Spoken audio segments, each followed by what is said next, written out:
For as bad as things are for the Bengals, Devin, and, this is one of those perspective things that you read about somewhere or a family member tells you about when you're going through hard times. No matter how bad you have it, somebody's got it worse. And the Ravens got it worse right now. And it's not funny, Derek Anderson. It's not funny. We're talking about the old Derek Anderson rant during the break. It's great. I sent it to you. You got to check it out after the show. It's not funny. He goes from 0 to 100 like that when they dare to ask him about laughing on the sideline as the Cardinals were losing by 18 points in a Monday night game years ago. Okay. So the Ravens are now 1-4 for the first time since 2015. They're 4-11 without Lamar Jackson since 2018 when he became the starter, including 5 straight losses. And the Baltimore Ravens are on pace to become the first team in the history of the National Football League to allow 600 points to be scored against them in a season. And with all that said, Devin McCourty, the Ravens are still the betting favorites to win the AFC North. What? If the margin is slim, but what? Good Lord. Fade the Ravens. What do you think about all this? They're like somehow, some way, they're going to figure. But the funny thing about this is I think everyone is sitting here thinking the Ravens are bad because Lamar Jackson just got hurt. It's like Lamar Jackson got hurt and everybody forgot that Lamar Jackson has been playing and their defense had been healthy. And it wasn't just the Houston Texans game where it was like, oh man, this looks bad. They have all these injuries. No, this has looked bad. This hasn't been good. And I know people are like, what do you mean it looked bad? They were in close games and they're playing against top teams. They are the top team. Like I picked the Ravens to win the Super Bowl. I thought this was their year.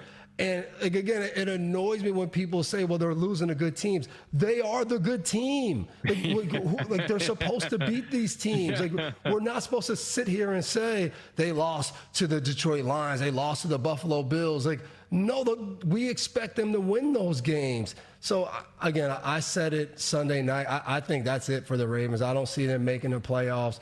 And it's about the way your team goes out there and fights. So, yes, you have a lot of guys out, but like going into Sunday against the Houston Texans, the Texans has struggled to beat you when you've played at home, and I know that was with Lamar Jackson and all that, but it was just the way they lost. It was like you looked up, and before we knew it, we were like, damn, they're down 3 touchdowns already. Like how did this – it was just like, well, we're going to go out there, we're going to get our ass kicked, and it's cool, we'll move on. And 44 points, that to me is the bad thing. Usually you have like some young, hungry guys, a few veterans that are still out there playing. They bond together, even though they might lose. They put up some kind of fight because you have a championship type of DNA about you. You have, hey, we're one of the top teams in the AFC aura. They just had none of that. It was just like, oh, well, we'll come out here, we'll lay down, and we'll regroup and hope that guys get back healthy, and then we'll go. No, like football doesn't work like that. The NFL doesn't work like that. Like, when Tom Brady left us in 2020, no one was like, oh, well, Brady's not there. No, they came in there. They wanted to whoop our butt. And we went 7-9. A lot of teams whooped up on us. And, like, that's how it's going to go. Like, people are going to go play Baltimore. They're not going to feel sorry that they're hurt. They're going to say, let's go and let's whoop up on this Baltimore Ravens team. Let's build some confidence. Look, the Houston Texans are hoping that win propels them into whatever they do for the rest of the season because they just went to Baltimore and stomped the Ravens. I picked the Ravens to win that game on Sunday because I said this is a pride game. And at this point, the pride doesn't matter. I'm always watching in a given game for signs, typically from the quarterback, in his facial expressions, his demeanor, the things he's saying to other players. You get that vibe where it's just not my night. And the best quarterbacks can take those situations and make it their night. They never acknowledge it's not their night. It's always their night. There's never a bad night. It's just the good part of it's being delayed a little bit. And I'm always looking for that. And we saw it a couple of weeks ago from Lamar Jackson in the game against the Lions on Monday Night Football. repeatedly, the frustration, the demeanor that sends to the world a message, it's not our night. I feel like for the Ravens, they've adopted a broader demeanor, Devin, of it's not our season. It's just not our season. Yeah. It's just not our season. Let's get to January and go vacation with Devin, right? You made the offer the other night. It's vacation time for the Baltimore Ravens. So we got to get through the next 14, 13, 12 games, however many are left. We're 5 weeks in. We got 12 games left. It's amazing how it's flying by. But I feel like that's the challenge, to get them to believe there are still possibly good things out there if they can dig out of this hole. Here's John Harbaugh from yesterday on the sense of urgency or lack thereof that his team is currently feeling. I think we're perfectly capable of doing it, but we've got to become a really good team. And we certainly weren't a good team on Sunday. My hope would be 4, 5, 6, 7 weeks from now, you guys will look back and acknowledge, some of the gloom and doom.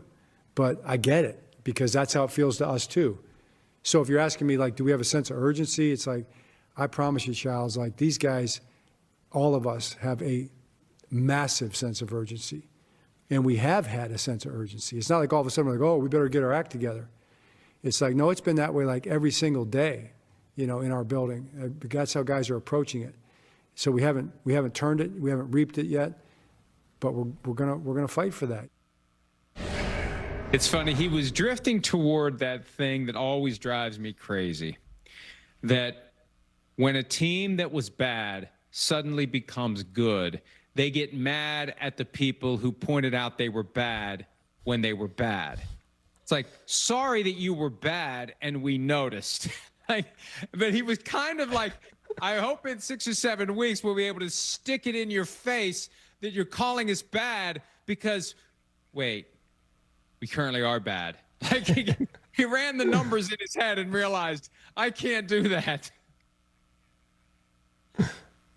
I wonder a little bit about what their building is like right now. When you're not playing well, is your energy still high? I had text my buddy, I text Van Noy, and I was like, hey, Wednesday, you got to bring some energy. And he was like, dude, we practice hard. He's like, we got these young guys, they're flying around, they're practicing hard. It's just not, it's not crossing over to the game. It's like the game's still not going our way. So I think they have a lot of things they have to decide and uncover, whether it's their scheme and game plan going into the game, how it fits their players, what is going wrong. That one play leads into 2 to 3 to 4. It's not just the sense. I don't think it's just the sense of urgency, because this is a team that came in with Super Bowl aspirations. I think there was a sense of urgency about them the whole offseason, throughout the season. They came out in the Buffalo game, and they were destroying Buffalo, and it just all just fell apart. And I think there's more going on there of something that's underlying of why it's not working. And I think now, because you have losses, every team has friction. Every team has things that guys complain about. Wins just make you forget it and you push it on to next week. When you lose, it brings every issue to the forefront. And I think they need to go through and fix some things and try to figure out what exactly it is that's holding them back from playing their best football. And now the problem is you're trying to do that without a lot of your best players. 2 things real quickly. Number one, this puts unprecedented stress on the relationship between the front office and John Harbaugh, because they've never been in this spot before where they enter the season as a shortlist Super Bowl contender and the wheels come off. And I feel like right now the wind is kind of blowing in the general direction of a mutual parting after the season, because there have been a couple of times since John Harbaugh arrived in 2008 in the aftermath of the Super Bowl win. There have been a couple of weird, what's going on, and is he going to leave, and is there another job that he wants? Is there another team that wants him? Do the Ravens want to move on? I feel like that's going to be a talking point as the end of the season arrives. Second, and I say this knowing that the information to support this recommendation will be sparse, but watch the relationship between the Ravens and Lamar Jackson. My spider sense tells me something's up. And I think back to when his contract was up the last time. Once they started active negotiations, there was just a sense of stress and awkwardness, and they're negotiating directly with him and his mother, and they just had a hard time getting to where they wanted to be. And they're already back in that spot because there's already been public commentary about negotiations because he's seeing other guys getting paid more than he got, and he wants a new contract, justifiably so.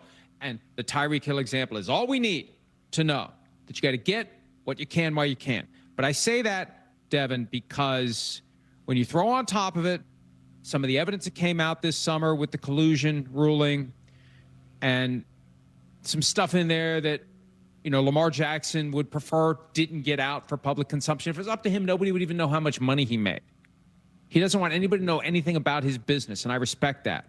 I just think it's added stress and pressure to the relationship, which makes me think we're not going to see him on Sunday against the Rams.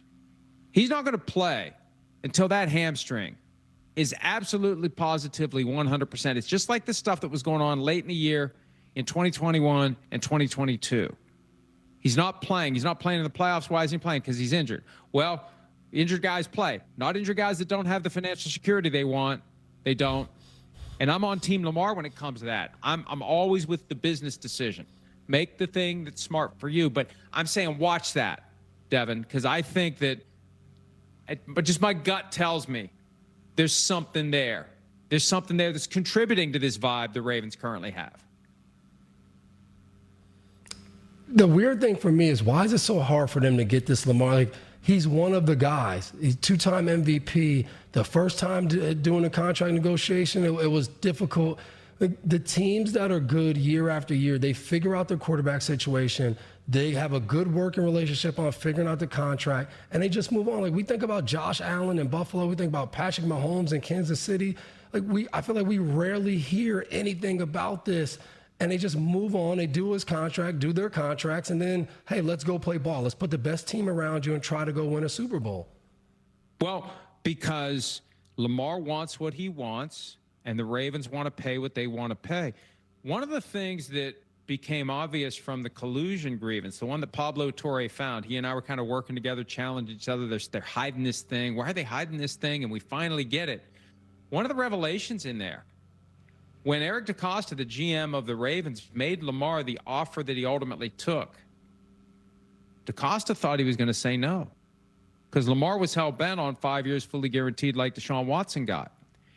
And they were making plans to move forward without Lamar Jackson. And I think once Lamar realized that, that's when he said, I'll take it. So it's just been an awkward relationship. And now that the contract's back, not on the front burner, maybe it's on the front burner, but still simmering, but it's there. It's not boil yet. But you throw in the injuries, you throw in the obvious frustration he had throughout the Lions game, and you sprinkle into that the fact that they currently stink. It makes for a toxic stew in Baltimore. Hi, it's Mike Florio. Thanks for watching PFT on YouTube. Hit subscribe for the latest news and analysis from Pro Football Talk.